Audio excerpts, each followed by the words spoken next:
नरोत्तमं देवीं सरस्वतीं व्यासं ततो जयमुदीरयेत् मूकं करोति वाचालं पङ्गुं लङ्घयते गिरिं यत्कृपातमहं वन्दे परमानन्दमाधवं यत्कृपातमहं वन्दे परमानन्दमाधवं।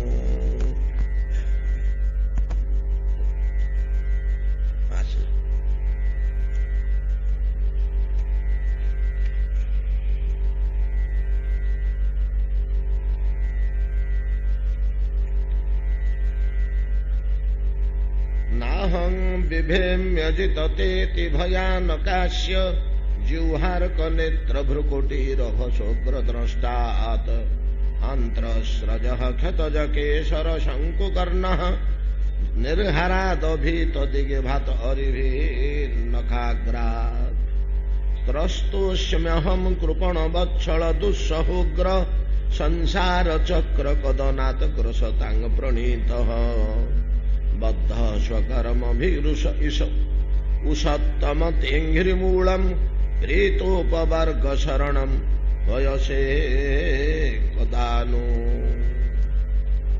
जस्मात् प्रिया प्रिय वियोग संयोग जन्म शोकाग्निना सकलजोनिषु दह्यमान दुःखौषधं तदपि दुःखम् अततधियाहं भूमन भ्रमामि बद मे तब दास्य जोगम। श्रीपाद सुत गोस्वामी कहते शौनकादि मुनिगण श्रवण करंतु। परम भक्त प्रह्लाद नृसिंह सम्मुखरे स्तव करुचंदी करजोड़ पूर्वक, प्रभु आपणकर भयानक रूप को मु भय करुनी, किंतु ये उग्र रूप को सीना मोर भय नहीं, या ठारू आपणकर उग्र रूप अपेक्षा आउ गोटे उग्र वस्तु अच्छी जोटा को अत्यंत भय करुछि। त्रस्तोस्मि त्रस्तोस्मि कौन त्रस्तोस्मि ना संसार चक्र कदनात् ग्रसितः प्रणीतः। संसार चक्र मते ग्रास कर देछि, आपण मते ता भितर को निक्षिप्त कर देछन्ति, मोर कर्म रे मुसिटी बंधाई रहिछि। ये अवस्था रे मु अत्यंत भीतत्रस्त। प्रभु मते संसार चक्र रु केमते उद्धार करंतु। प्रभु मते ये संसार चक्र रु उद्धार पाइबा पाई जेते प्रकार रो पथ अछि कल सुबह में आलोचना कर डिटेल जोग जप ज्ञान दान तपस्या तीर्थ होम यज्ञ नहीं कि ये सब गुड़िक द्वारा संसार क्षय संभव होनी। कहीं ना जेहेतु स्वकर्म भी बद्ध अनंत से कर्मर उत्पन्न अनंत कामना वासना रही। ये समस्त सत्कर्म अनुष्ठान सेपटे करुले कौन हम एपटे कामना वासना द्वारा नुआ नुआ कर्म सृष्टि नुआ नुआ कर्म सृष्टि हेले पुणी आउ थे बेलुक बेल बांधी जदि बा शास्त्रोक्त उपाय मान द्वारा संसार निवृत्ति पे आमे चेष्टा करिबु बा करूछु, एपटे आमर कर्म संस्कार आ वासना उति 10टा तत्व भितर गोटे दी उति अत्र सर्ग विसर्गस्थ स्थानम पोषणम उतयः उतयः उतयः कर्म वासना। आम भीतर गोटे वासना रहुछि, रुचुछि, भल लगुछि नुआ नुआ कर्म करबो, नुआ नुआ भोग करबो, संसार टा आमको सुख लगुछि, रुचुछि, अरुचि आसुनी। यार उग्र भयानक रूपटा आमको दुशुनी यार कोमल ललित रूप ही आमको दुशुची आमे बोलुचु संसार भल मोर बेसी पिला हो मोर बेसी धन हो मोर बेसी प्रतिष्ठा हो मोर बेसी भोग विलास हो मोर बेसी घर द्वार गाड़ी घोड़ा हो गुड़ाक मु रुचुची दुख गुड़ाक मोर बेसी हो ए समस्त दुख जंजाल गुड़िक मोर बेसी हो एगुड़ाक क्षय हो ओहो एगुड़ाक बंधन जमी नारद चिंता कले नारदर किसी बंधन नथिला केवल माटी थिला नहीं कि केवल माटी थिले आग घर ना द्वार ना पिला ना छुआ ना धन संपत्ति व्यक्तित्व कौन थिला केवल माटी थिला माटी जोगु से झाड़िक जाई पारुनथिले बुढ़ी माटे एकुटिया मते आश्रय करे मु छोट पिला ना इले पळेले खाइबनी पीबनी कांदिबो बोबेबो केते कोन करिवो से मा फेरे दासी हेई जनक ब्राह्मणक घरे रही जहां अन्न मुठिए पाउची दिनाक घटी घटी सीथुरु मुठे दौची शिशु नारदंगु याडे सत्संग रे ब्राह्मण मानक साथी चतुर्मास्याटा रहीकिरी तांकर ज्ञानोदय हो गलानी तांको संसार भल लगुनी जेमिति साधु माने ए गाँव से गाँ बुली बुली अरण्य भितर हरि उपासना कर बड़ सुख हबिष केड़े सुस्वादु केड़े पवित्र केड़े शांति प्रदायक भितर गोटे तृप्ति दौची कौन करी कौन जापरि माटा तो काल होला गले मुंड बाड़ेब कांदब बोबेब नाना प्रकार अवस्था कर अच्छा कर्म वासना माँ प्रति आकर्षण रोचे माँ मरु तोर कौन गला तू जाऊ नहीं कि बासनाटा जो दिन कटिजीव बासनाटा जो दिन कटिजीव से दिन माँ प्रति ममता रही कि वैराग्य बड़ कठोर जिनिस वैराग्य बड़ कठोर जिनिस जो दिन बासनाटा कटिजीव अंतर्गत मो माँ बोलिक कहीं आसूची बासना रही कर्म बासना उत्ती कहती दार्शनिक भाषा भागवत भाषा ता ना हूँ उत्ती उत्तय कर्म वासना जापना नारद ब्राह्मण मैंने पलैले चतुर्मासा सारिक बड़ इच्छा पाखे पलैक प्राण कांदुची अहरह झुरी होची केमी पछरे मुझे गोड़े पलैबी एटा इच्छा था माँ को छाड़िक जापना मासे गला 2 मास गला 15 दिन गला दैवा तो माँ तो दासी अच्छा जनक घरे संध्या को गोदोहन कर गुहाल को जाऊँगी गुहाल फेरी आसला बेलू सापुटे मारला से माँ मल्ले जमी माटी मल्ला से नारद आनंद होगा प्रभु हे बड़ कृपा कल ये जो गोटिक बंधन थिला या जो मुझे जापरि मातृ मरण मो मंगल बोली कही नारद घर बाहर पड़े शिष्य व्यास को बताऊं ए पुआ व्यास एमती करने को हम आम मान जीवन सब एमती भाया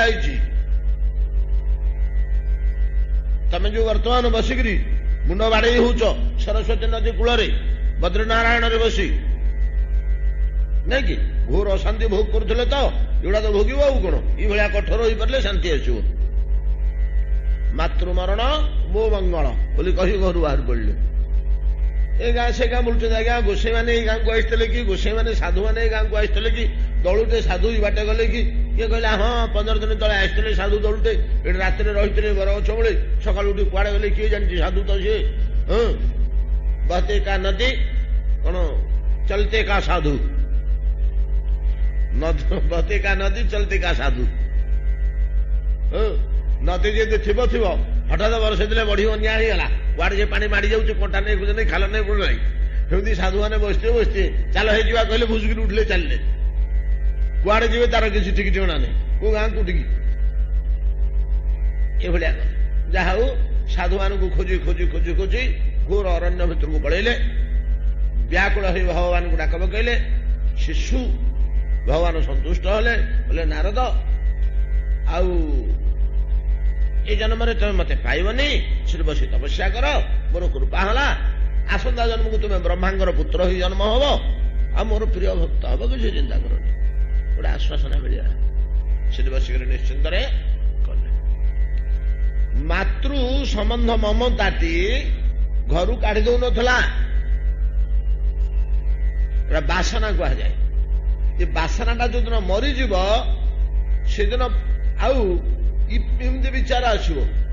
ବର୍ତ୍ତମାନ ଆମର ବିଚାର ଆସୁଛି ଆମ ବାବାଜୀ ପଳେଇ ଯାଆନ୍ତି ଯେ ପିଲାଟେ ଛୋଟ ଛୋଟ ଏ ବର୍ଷ ଫସଲ ଭଲ ହେଇନି, ସ୍ତ୍ରୀଟାର ଟିକେ ଅଣ୍ଟାଟା ଧରିଛି ଏ ବର୍ଷ, ଚାଲି ବୁଲି ପାରୁନି କି ନହେଲେ ବେମାର ହେଇଛି, ଟିକେ ଭଲ ହେଇଯାଉ ପଳେଇବୁ। ଆସନ୍ତା ବର୍ଷକୁ ଫସଲ ଗଣ୍ଡେ ଯଦି ଭଲ ହେଇଯିବ ବୋଇଲେ ଧାନ ଚାଉଳକୁ ଯେ ଥୋଇଦେବି ପିଲାଙ୍କ ପାଇଁ ପଳେଇବି ନାଇଁ କି? ଏଗୁଡ଼ା ସବୁ ବନ୍ଦ। ଯୋଉଦିନ ବାସନା କ୍ଷୟ ହେଇଯିବ, ମନରେ ଚିନ୍ତା ଆସିବ, ହଠାତ୍ ଯଦି ମୋର ମୃତ୍ୟୁ ହବ ଏ ପିଲା କେମିତି ଚଳିବେ? ଏଟା ଅସମ୍ଭବ କି? ହଠାତ୍ ଯଦି ମୋର ମୃତ୍ୟୁ ହବ ତାହେଲେ କାର୍ଯ୍ୟ ସବୁ କଣ ହବ? ମତେ ଅପେକ୍ଷା କରିବ ନା ତାଙ୍କର ସେ ଜୀବନ ବିତେଇବେ? ଦୈବାତ ଯଦି ମୋ ମୃତ୍ୟୁ ହେଇଯାନ୍ତା ଏ ପିଲା ଛୁଆଙ୍କୁ କିଏ ଯତ୍ନ କରନ୍ତା? ଦୈବାତ ମୁଁ ଯଦି ପଳେଇ ଯିବି ଘିଣି, ସେ ଯେମିତି ଚଳିବା କଥା ସେମିତି ଚଳିବାକୁ ତାଙ୍କ କପାଳେ ଯାହା ଚାଲ ଇ ଭାବ ଆସିବ। ଏହା ନ ହଉଛି ଉକ୍ତି, ସିଆଡକୁ ଟାଣୁଛି, ସଂସାର ଆଡକୁ ଟାଣୁଛି। ଏଇଥିରେ ଆମେ ବନ୍ଧା ହେଇଛୁ। ବଡ ବଡ ଶକ୍ତିଶାଳୀ ଷଣ୍ଢ ଯିଏ ଗଛ ଉପାଡ଼ି ଦେବେ, କି ହାତୀ ନାକରେ କଣାଟିଏ ହେଇ ଏଡେ ଖଣ୍ଡେ ଦୌଡ଼ିରେ ବନ୍ଧା ହେଇଛି ଗୋଟେ ଛୋଟିଆ କିଳା ଦେହରେ, ଚୁପ୍ ହେଇ ଠିଆ ହେଇଛି, ନାକରେ ଦୌଡ଼ି ବାନ୍ଧିକିରି, ଘୁଞ୍ଚିବାକୁ ଉପାୟ ନାହିଁ। ମାଛି କାମୁଡ଼ିଲେ ମଧ୍ୟ ଲାଞ୍ଜ ହଲୁଛି ସିନା ମୁହଁ ହଲେଇ ପାରୁନି, କାଳି ଭିଡ଼ି ହେଇଯିବ ନାକ ରସି, ମର୍ମକୁ ବୋଲି ବାଧୁଛି। ସେଭଳିଆ ଉତ୍ତିରୂପକ ରଜ୍ଜୁରେ ଆମେ ବନ୍ଧା ହେଇ ପଡ଼ିଛେ ଏଇ ସଂସାରରେ, ମୁହଁ ହଲେଇ ପାରୁନି।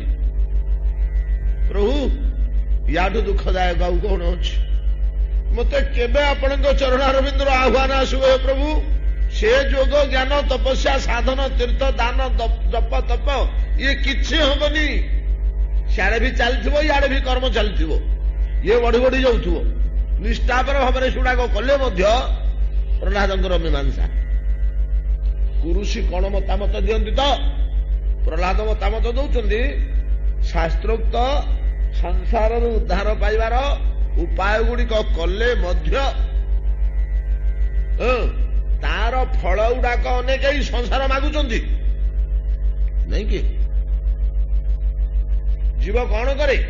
ବହୁତ ଭଜନ ସାଧନ କରେ, ଈଶ୍ୱରଙ୍କୁ ଉପାସନା କରେ, କହେ ମତେ ସଂସାର ଫଳ ମିଳୁ।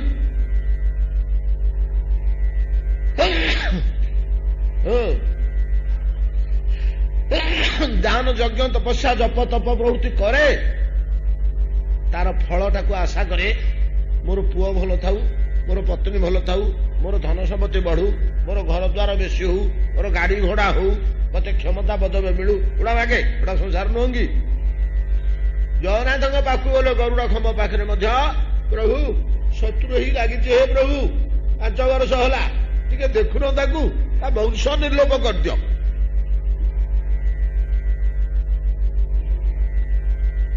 ସଂସାର ମାଗୁଛେ, ସଂସାର ମାଗୁଛେ, ଏଇଟା ଆମର ପଡିଯାଇଛି। ୟାକୁ ଫୁଟେଇକିରି ଦେଖୁଛନ୍ତି ପରା, ଶାସ୍ତ୍ର ଦେଖଉଛନ୍ତି ଚଣ୍ଡୀ ଜୀବ କଣ ମାଗୁଛି ମା ପାଖକୁ ଯାଇକିରି? ବିଦ୍ୟାନ୍ଦେହି ଯଶନ୍ଦେହି, ରୂପନ୍ଦେହି ଯଶନ୍ଦେହି, ଧନନ୍ଦେହି ଦିଶୋଜହି, ଭାର୍ଯ୍ୟାଙ୍ଗ ମନୋରମାଙ୍ଗ ଦେହି ମନୋବୃତ୍ତ୍ୟୋନୁସାରିଣୀ, ରୂପନ୍ଦେହି ଯଶନ୍ଦେହି ଧନନ୍ଦେହି ଦ୍ୱିଷୋଜହି।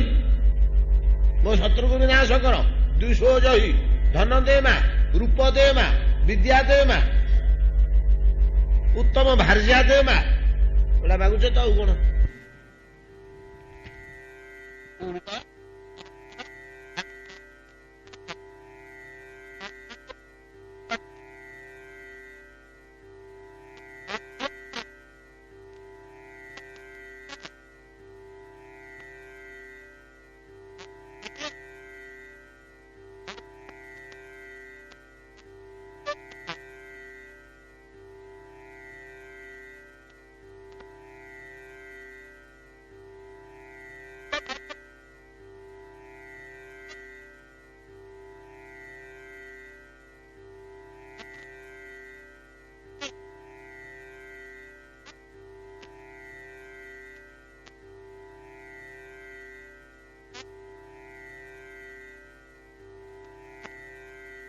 ଦୁଃଖଦାୟକ ପଦାର୍ଥ ଗୁଡାକ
ସବୁ ନଷ୍ଟ କରିଦେବି।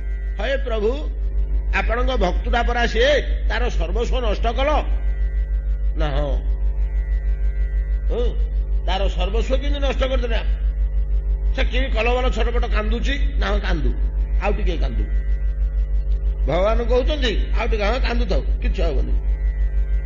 ଯେମିତି ଛୁଆର ପେଟରେ ଘାଟେ ହେଇଛି, ମା କଣ କରୁଛି? ତାକୁ କଷିକିରି ଚିପି ଦଉଛି, ତାର ରକ୍ତ ପୁଜ ସବୁ ବାହାରି ପଡିଲା, କିଲିବିଲି ହେଇକିରି ଛୁଆଟା କାନ୍ଦି ଉଠୁଛି। ମା କଠୋର ଭାବରେ ହଁ କାନ୍ଦୁ କାନ୍ଦୁ, ଟିକେ କାନ୍ଦୁ ପଛେ ଭଲ ହେଇଯିବ, ଘାଟା ଭଲ ହେଇଯିବ। ସେମିତି ଭଗବାନ କହୁଛନ୍ତି ହଉ ଟିକେ ତାକୁ କଷ୍ଟ ହଉ ପଛେ, ତାର ସର୍ବସ୍ୱ ନଷ୍ଟ କରିଦେଲି। ନଷ୍ଟ ଯାହା ପ୍ରତି କୃପା ଥିବ, ପ୍ରଭୁଙ୍କର କୃପା ଯାହା ପ୍ରତି ଥିବ, ତା ଘାକୁ କଷିକିରି ଚିପି ଦେବେ। ସେ ଗୋଡା ହାତ ଛାଟିକିରି ଚିତ୍କାର କରୁଥିବ, ଚିରଚିରା ପାଟି କରୁଛି। କଠୋର ହେଇକିରି ଭଗବାନ ଶୁଣୁଛନ୍ତି। ପ୍ରଭୁ କେଡେ କଥା କଲେ, ଆପଣଙ୍କୁ ନିରନ୍ତର ଡାକୁଥିଲା ଜନ୍ମ କାଳରୁ, ଶିଶୁ କାଳରୁ, ଶିଶୁକୁ ଏ ଅବସ୍ଥା କଲେ ନା? ହଁ ଟିକେ କାନ୍ଦୁ, ତାର ସଂସାର। ଭଗବାନ ସେଠି କଣ କହୁଛନ୍ତି? ଜୀବ ଅଜ୍ଞ, ସେଟା ନ ଜାଣିବା ପିଲା, ତାର ଜ୍ଞାନ ନାହିଁ, ଅଜ୍ଞାନ ଶିଶୁଟା। ଜୀବ ଅଜ୍ଞ, ଆମେ ବିଜ୍ଞ। ମୁଁ କଣ ଜାଣୁନି? ସେ ପିଲା ସିନା ଜାଣୁନି, ମୁଁ କଣ ଜାଣୁନି? ଜୀବ ଅଜ୍ଞ, ଆମେ ବିଜ୍ଞ। ସଂସାର କେନେ ଯିବ? ନିଜ ପାଦ ରଜ ଦିଆ ସଂସାର ଘୁଚାଇବ। ଏରା ଭଗବାନଙ୍କ ସ୍ୱଭାବ। କାହା ପ୍ରତି? ଯାହାକୁ କୃପା କରୁଛନ୍ତି। ଯାହା ପ୍ରତି ସେଇଭଳିଆ କୃପା ନାହିଁ, ସେଇଭଳିଆ କୃପା ଯାହା ପ୍ରତି ନାହିଁ, କଣ ନାଇଁ? କଣ ଆଣିଛୁ? ଆଜ୍ଞା ବଡ ବଡ କଦଳୀ ବାଟିରେ ଫଳିଥିଲା, ସବୁ ଆପଣଙ୍କ ପାଇଁ ଧରିପଡ଼ି ଆସିଛି ପ୍ରଭୁ, ମୁଁ ଆପଣଙ୍କୁ ସବୁବେଳେ ଲାଗୁଛି। ହଉ ନେଇ ଯା, ଏ ବର୍ଷ ତୋର 5 ଏକର ଜମି ବଢିଯିବ, ଯା। ଧନ ସମ୍ପତ୍ତି, ପୁତ୍ର କନ୍ୟା, ଯଶ ସମ୍ମାନ, ଭୋଗ ବିଳାସ, ରୂପ ଯୌବନ ଥୋଡେ ଧରେଇ ଦେଇକିରି ତାକୁ ଯା ଭୋଗୁତା, ନରକରେ ଘାଣ୍ଟି ହଉତା। ତା ପ୍ରତି ବୁଝିବାକୁ କହୁଛି ଭଗବାନଙ୍କର କୃପା, ତା ପ୍ରତି ଭଗବାନଙ୍କର କୃପା ନାହିଁ। କାହା ପ୍ରତି କୃପା ଅଛି? ଯାହାର ସର୍ବସ୍ୱ ନଷ୍ଟ କଲେ। ନଷ୍ଟ କରି କଲେ କଣ ନା? ନିଜ ପାଦ ରଜ ଦିଆ ସଂସାର ଘୁଚାଇବ। ଏଗୁଡା ବୈରାଗ୍ୟର କଥା, ଏଗୁଡାକ ସହଜେ ଆମକୁ ଭଲ ଲାଗିବନି। ଏମିତି କି ଭାଗବତ ବା, ଇଏ କି ଭାଗବତ ନାଇଁ କି? ଏଭଳିଆ ଆମକୁ ଲାଗିବ।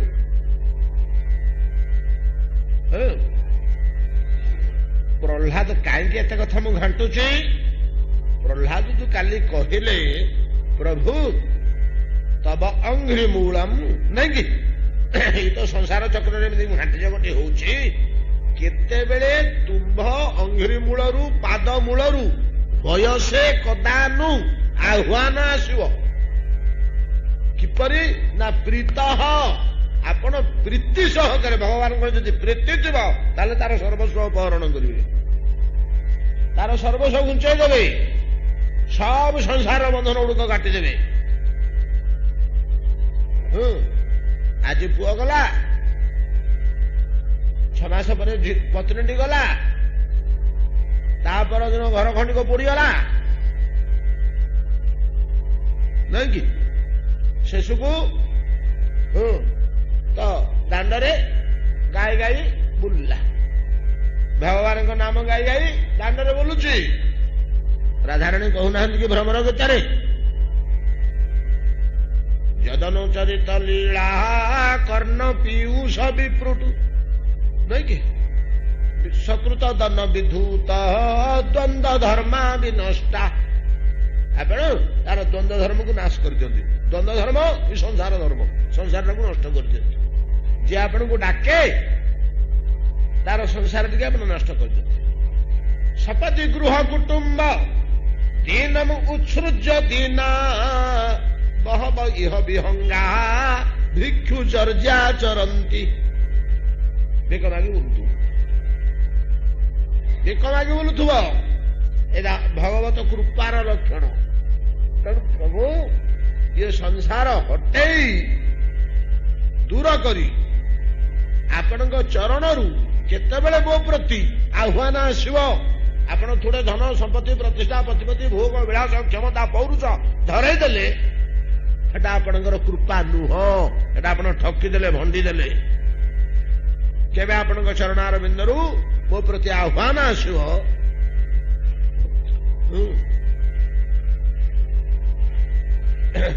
ଆରେ ପ୍ରହ୍ଲାଦ କଣ ଏମିତି ବିରକ୍ତିଆ ହେଉଛୁ, କୋଉଠି ସଂସାରଟା ଖରାପ ନାଇଁ କି ସୁନ୍ଦର ମୁଁ ବ୍ୟବସ୍ଥା କରିଛି, କେଡ଼େ ସୁଖରେ କୋଟି କୋଟି ଲୋକ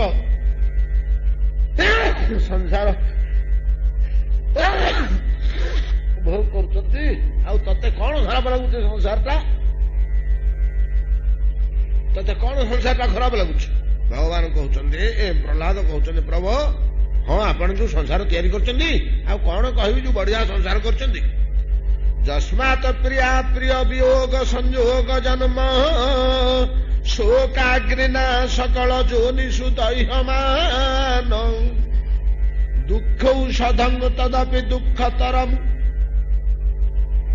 ଦୁଃଖୌଷଧଂ ତଦପି ଦୁଃଖମତଧ୍ୟାହଂ ଭୂମନ ଭ୍ରମାମି ବଦସେ ବଦମେ ତବ ଦାସ୍ୟ ଯୋଗଂ। ତା ପ୍ରହ୍ଲାଦ କହୁଛନ୍ତି, ପ୍ରଭୁ ଯସ୍ମାତ୍ ସଂସାର କଥା କହୁଛନ୍ତି ତ? ହଁ ଆପଣ ତିଆରି କରୁଛନ୍ତି, କିଏ ମନା କରୁଛି? ଆଉ ଏମିତିକା କୌଶଳପୂର୍ଣ୍ଣ ଯନ୍ତା ଆଉ କିଏ ତିଆରି କରିପାରିବ? ନାଇଁକି ଆପଣଙ୍କ ଭଳିଆ ବୁଦ୍ଧିମାନ ଲୋକ ନହେଲେ, ଯନ୍ତ୍ରୀ ନହେଲେ, ଏମିତି କୌଶଳପୂର୍ଣ୍ଣ ଯନ୍ତା ପ୍ରଲୋଭନୀୟ ଜିନିଷ ଗୁଡ଼ିଏ ଅଛି, ପଶିଲା ବେଳକୁ ଜାଣିପାରିବନି ଯନ୍ତା ଭିତରେ ପଶିଛି ବୋଲି। ଏ ଭିତରେ ପ୍ରଲୋଭନ ମୂଳକ ଜିନିଷ ଗୁଡ଼ିଏ ଅଛି, ଦେଖିଲେ ଲୋଭିଲା ଦୁଷିବ, ଏବଂ ଟିକେ ସିଆଡକୁ ଗଲେ ଜାଣିପାରିବ ନାହିଁ ଯେ ମୁଁ ତା ଭିତରକୁ ପଶୁଛି, ପଶିଲା ପରେ ଜାଣିବ ଯେ ମୁଁ ଯନ୍ତାରେ ପଡି ସାରିଲିଣି। ନାଇଁକି ଆମେ ସଂସାରକୁ ଆସିଲା ପରେ ଜାଣିଲେ ନା ଏମିତି କଲବଲ ହଉଛେ ବୋଲି। ଆଉ ପୂର୍ବରୁ ଯଦି ସଂସାରଟା ଏମିତି ବୋଲି ଜଣା ପଡିଥାନ୍ତା, ଆମେ ମା ପେଟ ସେପଟେ ରହିଥାନ୍ତେ ନା। ନା ମୁଁ ମା ପେଟକୁ ଯିବି ତ ନାହିଁ, ଆଉ କେବେ ମୁଁ ଯିବିନି। ଆମେ ଜାଣିପାରିଛେ କେତେବେଳେ ଆସିଲେ, କେମିତି ଆସିଲେ, ଯନ୍ତା ଭିତରକୁ କେତେବେଳେ କେମିତି ପଶିଲେ ଆମେ ଜାଣିପାରିଛେ। ଭଲ ଯନ୍ତା ଟିଏ ତିଆରି କରିଛନ୍ତି। ପ୍ରଭୁ ମୁଁ ମନା କରୁନି। କଣ ଅଛି ତା ଭିତରେ, କି ବ୍ୟବସ୍ଥା କରିଛନ୍ତି ନା ନିରନ୍ତର ତା ଭିତରେ ଇ ବ୍ୟବସ୍ଥାଟି ସୁନ୍ଦର ଭାବରେ ଅଛି ଯେ ଯେତକ ଅତ୍ୟନ୍ତ ପ୍ରିୟ ତାର ବିୟୋଗ ଘଟିବ, ଯେତକ ଅତ୍ୟନ୍ତ ଅପ୍ରିୟ ତାର ସଂଯୋଗ ଘଟିବ। ପ୍ରିୟା ପ୍ରିୟ ବିୟୋଗ ସଂଯୋଗ ଜନ୍ମ ଶୋକାଗ୍ନିନା ସକଳ ଯୋନିଷୁ ଦୈହମାନ। ଆଉ ଗୋଟିଏ କଣ ବ୍ୟବସ୍ଥା କରିଛନ୍ତି ନା ଗୋଟାକ ପରେ ଗୋଟେ, ଗୋଟାକ ପରେ ଗୋଟେ, ଗୋଟାକ ପରେ ଗୋଟେ, ଗୋଟାକ ପରେ ଗୋଟେ ଜନ୍ମ ଲାଗି ରହିଥିବ ଶିକୁଳି ଭଳିଆ। ଯଦି ଶିକୁଳି ଲମ୍ବିଛି, ଗୋଟିଏ ଫାନ୍ଦକୁ ଆଉ ଗୋଟିଏ ଫାନ୍ଦ, ତା ପାଖକୁ ଆଉ ଗୋଟିଏ ଫାନ୍ଦ, ତା ପାଖକୁ ଆଉ ଗୋଟିଏ ଫାନ୍ଦ, ସେ ଫେରେ କେମିତିକା ଯୋନି ନୁହେଁ, କେତେବେଳେ ପଶୁ, କେତେବେଳେ ପକ୍ଷୀ, କେତେବେଳେ କୀଟ, କେତେବେଳେ ମନୁଷ୍ୟ, କେତେବେଳେ ଗନ୍ଧର୍ବ, କେତେବେଳେ ଦେବତା, କେତେବେଳେ ସରୀସୃପ, କେତେବେଳେ ଘୁଷୁରୀ, କେତେବେଳେ ଗୋରୁ, କେତେବେଳେ ଗଧ, କେତେବେଳେ ଓଟ, ତାର ଠିକ ଠିକଣା କିଛି ନାହିଁ, ଲାଗିଛି। ଏଉଠି ସରିଲା ସାଙ୍ଗେ ସାଙ୍ଗେ ଆଉ ଗୋଟିଏ, ଏ ଯିବ ଯିବାର ନିକଟେ ନେଇ ସଞ୍ଚୟ ଅନ୍ୟ ଘଟେ। ଆଉ ଏଇଟା ଛାଡ଼ିଲା ବେଳକୁ ଆଉ ଗୋଟେ ମା ପେଟରେ ବସିଲାଣି, ଦେହଟା ଛାଡ଼ିଲା ବେଳକୁ ଆଉ ଗୋଟେ ମା ପେଟରେ ବସିଲାଣି। ଇଏ ଗୋଟିଏ ବ୍ୟବସ୍ଥା ସୁନ୍ଦର କରି ଗୋଟିଏ ବ୍ୟବସ୍ଥା କରି ରଖିଛନ୍ତି। ଏବଂ ପ୍ରତ୍ୟେକ ଜନ୍ମରେ ସେ ଲୋକ କଣ, ସେ ଜୀବ କଣ ଭୋଗୁଛି ନା କେବଳ ଶୋକାଗ୍ନିରେ ପୋଡ଼ିବା ଛଡା ଆଉ ତାର କିଛି ନାହିଁ, କାନ୍ଦିବା ଛଡା ଆଉ ତାର କିଛି ନାହିଁ। ଶୋକାଗ୍ନି ନାହିଁ ଦହ୍ୟମାନ। କାହିଁକି ଶୋକାଗ୍ନି କୋଉଠୁ ଆସିଲା? ହଁ ନା ପ୍ରିୟ ବିୟୋଗ ଅପ୍ରିୟ ସଂଯୋଗ। ଯେତକ ଭଲ ଜିନିଷ ତାକୁ ଯୋଉଠି ଭଲ ଲାଗୁଛି ଗୋଟା ଚୋରି ହେଇଗଲା, ଗୋଟା ହାତରୁ ଗୋଡି ଭାଙ୍ଗିଗଲା, ଗୋଟା ନଷ୍ଟ ହେଇଗଲା, ଗୋଟା ଆଉ କିଏ ନେଇଗଲେ, ଗୋଟା ଭାଇ ଭାଗରେ ପଡିଗଲା। এই ପ୍ରକାର ପ୍ରିୟ ବସ୍ତୁ ଗୁଡ଼ିକର ବିୟୋଗ ଆଉ ଅପ୍ରିୟ ବସ୍ତୁ ଗୁଡ଼ିକର ସଂଯୋଗ। ଯୋଉଗୁଡାକ ଦରକାର ନାହିଁ ସେଇଟା ହିଁ ଆସିକିରି ମିଳୁଛି। କଣ ଦରକାର ନାହିଁ? ହୋ ରୋଗ ଦରକାର କାର କିଏ ନବ? ଏଇ ବର୍ଷା ଦିନ ଆସିଲା, ଦିଅସରା ବର୍ଷେଇ ଦେଲେ। ରାୟବାବୁ କହୁଛନ୍ତି କାଲି ଜୋର ବର୍ଷା ହେଇଛି ତାଙ୍କର ସିଆଡେ ବୋଲି। ଛିଙ୍କ, ସର୍ଦ୍ଦି, ପେଟ ମୋଡା, ଡାଇରିଆ କିଛି ନେବେ ସେଥିରୁ? କିଏ ନେବାକୁ ଚାହୁଁଛି? ଚୋରି ହବ ଘରେ, ନେବେ? ଶତ୍ରୁ କଳହ ଦିନ ରାତି ଲାଗି ରହିବ, ନେବେ? ଅପ୍ରିୟ ସଂଯୋଗ, ରୋଗ, ବ୍ୟାଧି, ଦୁଃଖ, ଦୁର୍ଦ୍ଦଶା, ଶତ୍ରୁ, ନିନ୍ଦା, ଅପବାଦ, ଅଭାବ, ଅନାଟନ, କାରଣ ନଥାଇ ଏଗୁଡାକର ସଂଯୋଗ। ଯୋଉଟା ଦରକାର ନାହିଁ ସେ ଆସି ପହଞ୍ଚ 6 ମାସରେ, 4 ମାସରେ, 3 ମାସରେ, 2 ମାସରେ ଆସିବ ଆଜ୍ଞା ଗୋଟେ। ଯେମିତି ହେଲେ ସେମିତି ପ୍ରିୟ ବସ୍ତୁର ବିୟୋଗ ଏ ବି ନିଶ୍ଚୟ ଆସିକିରି ପହଞ୍ଚ। এই যে প্রিয় বিয়োগ অপ্রিয় সংযোগ, সেটা এই জন্মরু সে জন্ম, সে জন্মরু সে জন্ম, সে জন্মরু সে জন্ম, জন্ম গড়ি গড়ি চালিছে।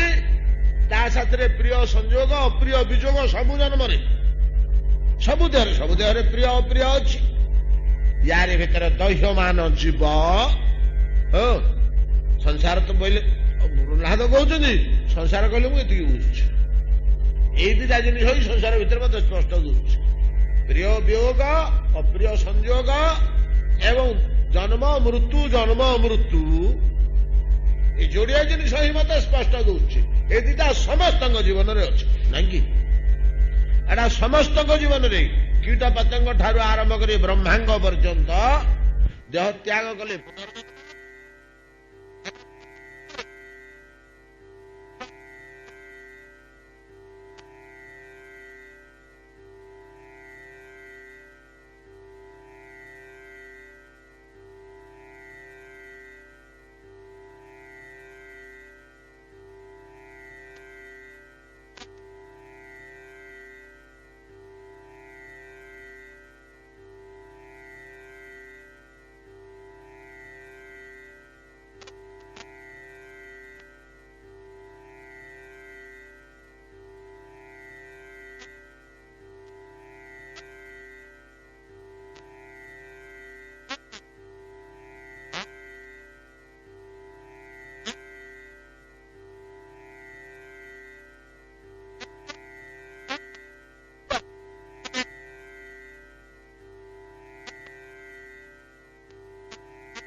ଯୁଧିଷ୍ଠିର କହ ମୋଦତେ କିମାଶ୍ଚର୍ଯ୍ୟ କିଂ ପନ୍ଥା କାଛ ବାର୍ତ୍ତିକା। ବାର୍ତ୍ତା କଣ, ଖବର କଣ, ସମ୍ବାଦ କଣ ହଉ ଆଜିର? କଣ ଖବର କଣ? ସେ ସଂସାରର ଖବର କଣ? ସଂସାରର ଖବର କଣ? ଏଥିରୁ ଗୋଟିଏ ଖବର ଦେଇଥିଲେ ଯୁଧିଷ୍ଠିର। ସଂସାରର ଖବର ସେ ଗୋଟିଏ ଦେଇଥିଲେ। ଅହନି ଅହନି ଭୂତାନି ଗଚ୍ଛନ୍ତି ହ ଜମାଳୟମ୍ ସେ ସାଙ୍ଗ ଯେବେ ତମେ ଇଚ୍ଛନ୍ତି। ନା ଏଇଟା ଆଶ୍ଚର୍ଯ୍ୟଟା, କିମାଶ୍ଚର୍ଯ୍ୟ। କାଚ ବାର୍ତ୍ତିକା ସେ ମଧ୍ୟ ଗୋଟେ ସୁନ୍ଦର ଭାବରେ ଦେଇଛନ୍ତି। ପୃଥିବୀ ବିଭାଣ୍ଡମ୍ ଗଗନ ପିଧାନମ୍ ସୂର୍ଯ୍ୟାଗ୍ନିନା ରାତ୍ରି ଦିବମ୍ ଧନେନ ଦେବ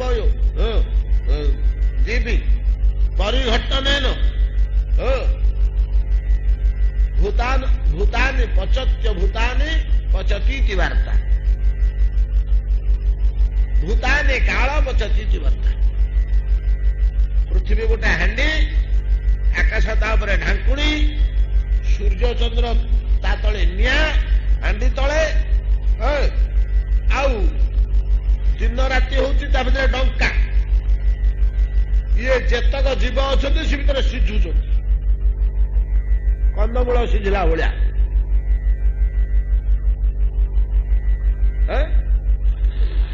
ଯୁଧିଷ୍ଠିର ଖବର ଦେଲେ। ଧର୍ମବ୍ୟାସ ପଚାରିଲେ ସଂସାର ଖବର କଣ? ନା ସଂସାର ଖବର ଯା ଆଜ୍ଞା, ବିରାଟ ହାଣ୍ଡି ବସିଛି, ଏ ପୃଥିବୀଟା ହଉଛି ହାଣ୍ଡି, ତାପରେ ଢାଙ୍କୁଣୀ ମରା ହେଇଛି, ଆକାଶ ସୂର୍ଯ୍ୟ ଚନ୍ଦ୍ର ତଳେ ନିଆଁ ହେଇ ଜଳୁଛନ୍ତି, ରାତି ଦିନ ହଉଛି ତା ଭିତରେ ପରିଘଟ୍ଟମାନ ମାନେ ଘାଟିବା ଡଙ୍କା, ତା ଭିତରେ କଣ ରନ୍ଧା ହଉଛି? ନା ସବୁ ଯାକ ଜନ୍ତୁ ସିଝୁଛନ୍ତି, ରନ୍ଧା ରନ୍ଧରେ ମୋଟା ସିଝୁଛନ୍ତି, ସିଝିକିରି ବାହାରିବେ। କିଏ ସିଝଉଛି? ନା କାଳ। ଭୂତାନି କାଳ ପଚତିଥି ବାର୍ତ୍ତା, ଗୋଟେ ହୃଦୟ ସ୍ପର୍ଶୀ ସମାଜ ଦେଲେ। ପ୍ରହ୍ଲାଦ କହୁଛନ୍ତି ୟା ଭିତରେ ତିନିଟା ଜିନିଷ ମୁଁ ଦେଖିବାକୁ ପାଉଛି ଆଜ୍ଞା ସଂସାର ଭିତରେ। ଗୋଟିଏ ହଉଛି ଜନ୍ମ ମୃତ୍ୟୁ, ଏଇଟା ହଉଛି ସତ୍ୟ। ମୃତ୍ୟୁ ପରେ ଜନ୍ମ, ଜନ୍ମ ପରେ ମୃତ୍ୟୁ, ନାଇଁ କି ଧ୍ରୁବ। ଆଉ ଗୋଟିଏ ହଉଛି ପ୍ରିୟ ବିୟୋଗ, ଅପ୍ରିୟ ସଂଯୋଗ, ଏଇଟା ଗୋଟେ ସତ୍ୟ ସମସ୍ତଙ୍କ ଜୀବନରେ ରହୁଛି। ଆଉ ଗୋଟିଏ ହଉଛି କଣ? ନା ଆଉ ଗୋଟିଏ ତଥ୍ୟ ଦଉଛନ୍ତି, ଦୁଃଖସ୍ୟ ଔଷଧମ୍ ଦୁଃଖମ୍, ଦୁଃଖସ୍ୟ ଔଷଧମ୍ ଦୁଃଖମ୍। କେମିତି? ବାପେ ମଲେ ତ ଦୁଃଖ, ଫେରେ ବନ୍ଧୁ କୁଣିଆ ମାନେ କହିଲେ ଭଲ ଭଲ ଲୁଗା ଦେ, ସିଏ ଆଉ ଗୋଟିଏ ଦୁଃଖ, ନାଇଁ କି? ଇଆଡେ ତ ରୋଗରେ କଲବଲ ଛଟପଟ ହଉଛି, ପ୍ରାଣ ବିକଳି ଡାକ୍ତର ବାବୁ ବଞ୍ଚାଅ ବଞ୍ଚ କହିଲେ 2000 ଟଙ୍କା ଆଣିଛୁ, ଆଜ୍ଞା 600 ଆଣିଛୁ, ପଳା ଘରକୁ। ଦୁଃଖର ଉପାୟ ଦୁଃଖ, ଦୁଃଖ ପାଇଁ ଔଷଧ ହଉଛି ଦୁଃଖ।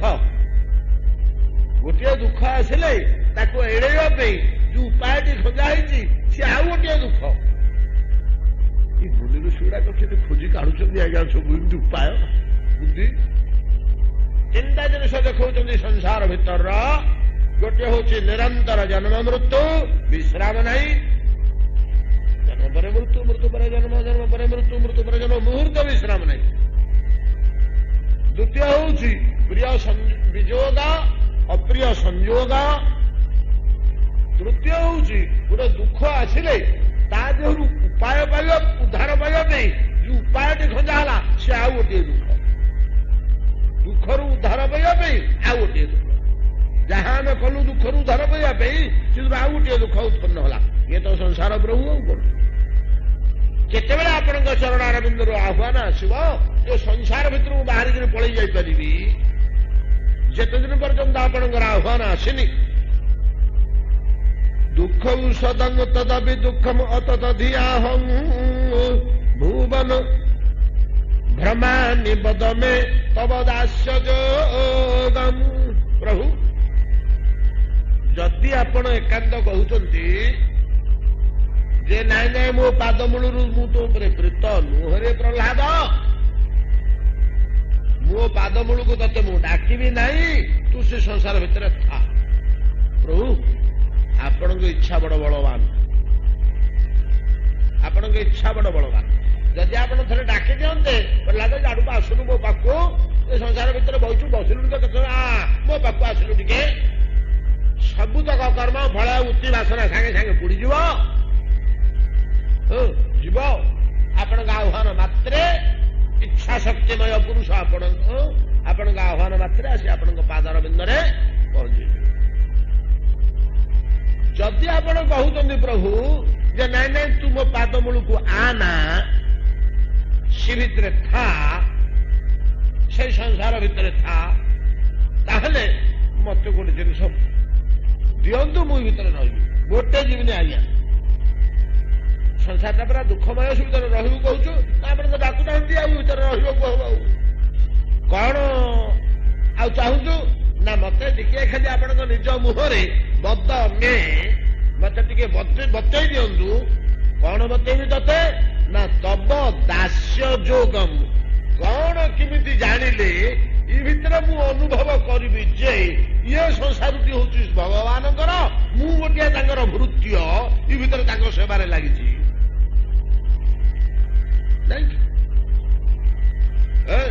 ଯେମିତି ଆମ ତ ତା ଭିତରେ ଜଣେ ମାଲିକଙ୍କର ବଡ ଗୁହାଳଟେ ଅଛି, 100 150 ଗୋରୁ ଅଛନ୍ତି, ନାନା କାମ ଚାଲିଛି। ଜଣେ ଚାକର ଅଛି ସେଠି, ସେ ଜାଣୁଛି ଯେ ମାଲିକ ଅଛନ୍ତି ସହରରେ, ଏଇଟା ତାଙ୍କର ଗୁହାଳ, ଏଠି ମୁଁ ତାଙ୍କର ଜଣେ ଭୃତ୍ୟ ଘଟୁଛି। ଠିକ ସେଇଭଳିଆ ମୋର ଅନୁଭବ ହବ ଯେ ଏ ବିଶ୍ୱଟି ହଉଛି ଭଗବାନଙ୍କର, ଏଇଟା ତାଙ୍କରି ଖେଳ ଘର, ଏ ତାଙ୍କର କ୍ରୀଡ଼ାସ୍ଥଳୀ। ମତେ ସେଠି ରଖିଛନ୍ତି ଗୋଟିଏ ଚାକର କରିକିରି, ମୁଁ ଏଠି ତାଙ୍କର ସେବା କରୁଛି। ତବ ଦାସ୍ୟ ଯୋଗମ୍, ଭଗବାନଙ୍କର ଗୋଟିଏ ଦାସ ମୁଁ, ଭଗବାନଙ୍କର ଗୋଟିଏ ଭୃତ୍ୟ ମୁଁ। ଇଏ କଣ କହିଲେ ଶ୍ରୀମାନ ମହାପ୍ରଭୁ? ଗୋପୀ ଭର୍ତ୍ତୁ ପଦ କମଳୟୋ ଦାସ ଦାସାନୁଦାସ। ଯେତେବେଳେ ପଚରା ହେଲା, ଏ ଶ୍ରୀ ଚୈତନ୍ୟ ତୁମେ କିଏ ହୋ, ତୁମର ଆତ୍ମ ପରିଚୟ ଦିଅ ତ, ତମେ କିଏ?